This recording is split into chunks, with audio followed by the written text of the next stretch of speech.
The space you create in your life is where the magic happens. Where you place your attention is where you place your energy.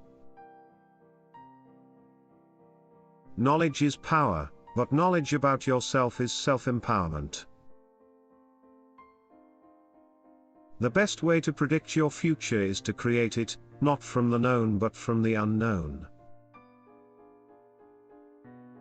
Can you accept the notion that once you change your internal state, the external state has to change?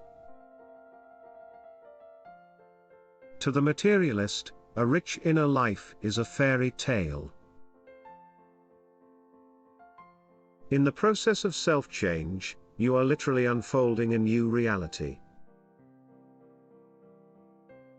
The hormones of stress, in the long term, push the genetic buttons that create disease. When you think from your past memories, you can only create past experiences.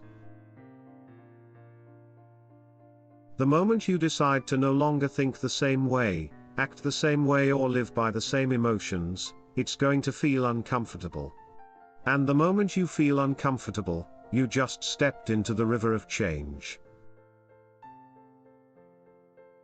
We should be able to execute a new skill or behavior as well as we can focus our attention on it. Change as a choice, instead of a reaction. When you marry a clear intention with an elevated emotion, you move into a new state of being.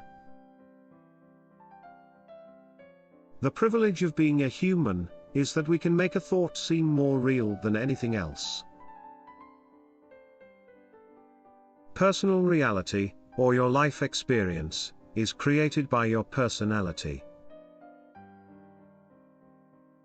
It takes a great act of will to change, and a greater act to stay changed. We perceive reality based on how our brain is wired. If you can't get beyond your stresses, your problems, and your pain, you can't create a new future where those things don't exist. When you are observing the old self, you are no longer the program, now you are the consciousness observing the program, and that's when you begin to objectify your subjective self. When you unplug from your environment, and you plug into the present moment, that's when you have access to the unknown.